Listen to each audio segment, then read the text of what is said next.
So when it comes to wood carving, I imagine a lot of people don't think of the chainsaw as a wood carving device, but it really is, and it has several roles in the process for myself. So when I find a decent piece of wood, I typically have to mill it down, and that begins with me cutting the bulk off and cutting the fat off, if you will. And all that stuff starts with the chainsaw, whether it's cutting the tree down, cutting the root ball up, um, even removing waste material, big bulky waste material before I get into the carve. And I've done carvings completely with just the chainsaw. In Maine, I carved out of a stump a really big heart, and it was just real simple design, and I didn't sand it or anything. I just cut it out with the chainsaw and I was done. So in my process, it almost always starts with the chainsaw, my woodworking process. And there's several opportunities throughout the woodworking and crafting process where you can use your chainsaw to help you remove a great deal of wood or add texture, whatever the case may be. So at some point in the process, you're going to need a group of tools where you can chip and pick and scrape and just remove large chunks of wood, clean up decayed pieces of wood. Um, if you got nails in your wood, you need to remove, or you got a split and you want to work the split out to get rid of it.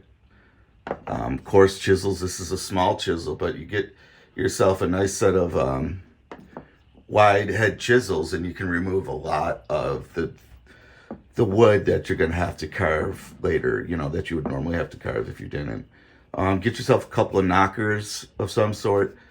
I prefer something that has a little give to it, just so if I'm doing something where I don't want to damage my finished piece, I'm a little less likely to do that with a wooden knocker or a rubber mallet.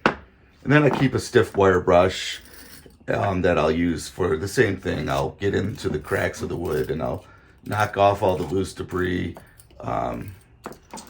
If I can't sand it and it's in a really tight place, the brush can get in there and you can remove some wood and almost get a sanding texture and effect if you need to. So anything like this, you're probably gonna have a lot of weird things in here. You might have like a straight poker type tool, but just a handful of tools that you can poke, scrape, and work the wood with to help get rid of some of the large chunks of debris and the fine work. So the angle grinder is probably going to be one of your most used tools when you're doing wood carving and woodwork that I do. And it's just simply because it's so versatile. I can put sanding heads, sanding heads, grinding heads. I can put cutter heads on. They have bulk removal type heads where they have some really aggressive teeth, and they spin up and tear a good deal of wood off to help alleviate and speed up the process of chipping away. But this grinder can do so much work. It's sometimes I'm just so glad. It's one of my best investments. I think I spent $30 on it. But you can take a raw chunk of wood from your wood pile, something split, and make it into a bowl in a day. Not even, 3-4 hours. I use it to make a lot of walking sticks. It's great at that. It's great at sanding a path that's 4.5 inches wide. And like when you want to get into bread making bowls and things like that, it's really nice with a flexible disc to get in and make the nice swooping motion at the bottom of the bowl. And I'll show you an example of what I mean. Pardon me. These discs right here, they're fiberglass discs, but they're pretty flexible. And when I need to come up this edge right here, I can actually, you can see how I can bend that disc and get a really nice shape to the wood. it's just the grinder is probably, like I said, the most valuable tool you'll have doing any type of large piece woodwork. This was exactly what I was describing. It was a half round split and waiting to go in the fireplace. I grabbed it and I started grinding it down. I'll probably finish it sometime today, maybe. Actually, the weather's not cooperating, but it's a really nice piece of oak, and it's almost all been done with the grinder. So get yourself a grinder at Harbor Freight and a couple discs, and you can get right into woodworking, start to finish, making pieces like this, and even better, obviously. I've got some really nice bowls and things that I made and walking sticks that I've made, and I just wouldn't have been able to do it without this grinder, this angle grinder. So the next thing you're going to need of some sort is a power sander. This is a little mouse sander. Quite honestly, it's not the best for what I do, but it gets me by. But you're absolutely going to need a little power sander. An orbital sander is probably best because you can really create curves and stuff with that. But it probably wouldn't hurt to have yourself a couple different varieties. Because once you get done with that grinder, even though you can use finish grade sandpaper, it's just aggressive and you can sometimes get into the wood too deep. So I found just coming through with an orbital sander of some sort, you get a much better finish.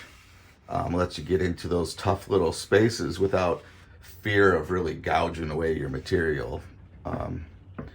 So, and in the finish project, in the finish steps of this, I'll use that little mouse to get rid of all this stuff you're seeing, all these little imperfections. So an absolute tool that you'll need.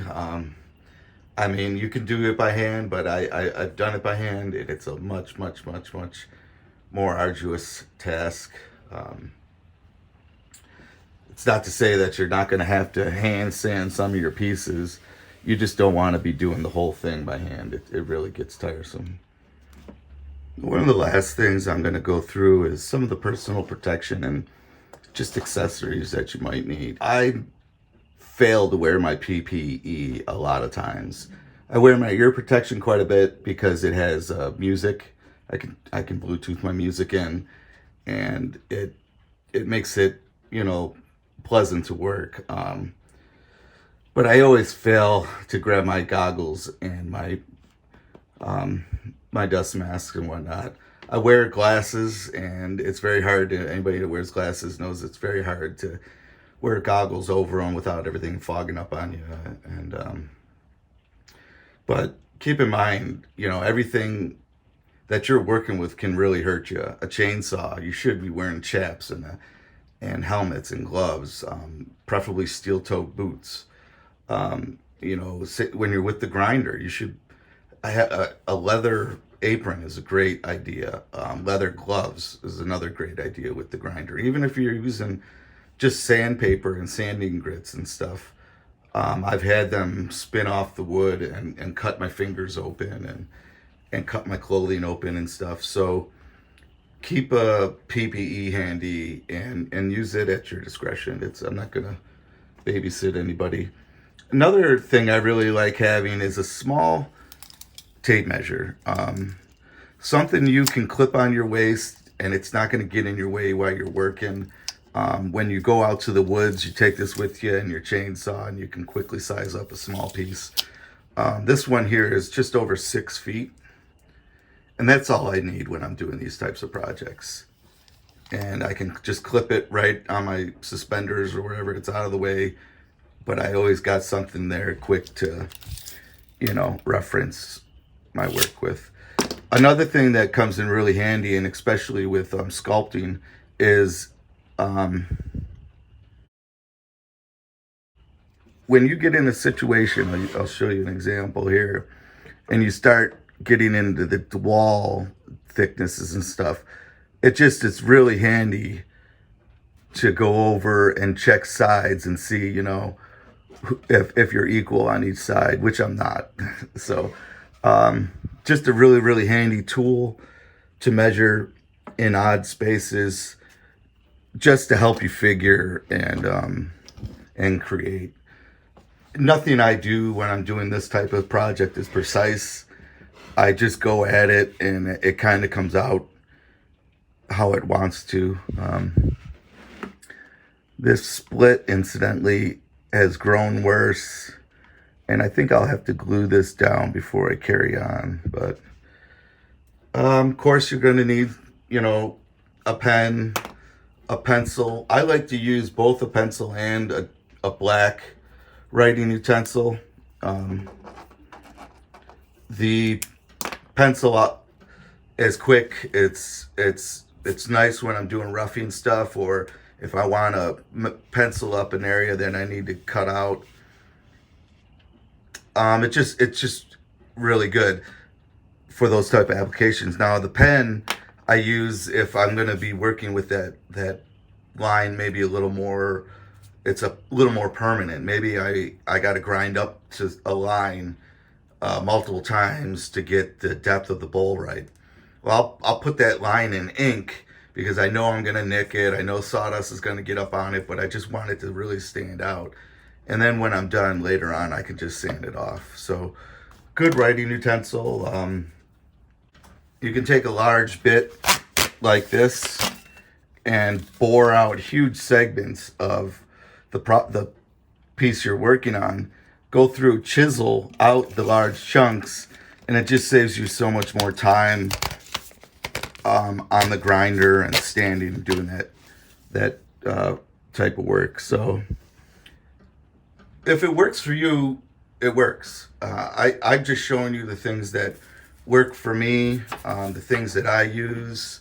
A brush you're gonna need. You're gonna constantly be flinging sawdust off. But if you got something that works for you, use it. If you got a 7.5-inch grinder or 7-inch grinder, and that's all you got, well, go to it, man. I've built some really neat stuff with the big grinder that I had. It has its limitations, sure, but everything does, and that's just where being creative comes in and being imaginative comes in. So I hope this video was useful to some folks. You know, if you got any questions or comments or anything, please, you know, write them in the comment section below. I'd love to talk about your set of tools that you use, or maybe you got a different process that gets you from start to finish. This is just some of the major stuff that I use on a daily basis when I'm rough cutting wood and rough sculpting wood. So thanks again for watching, folks. Have a great day.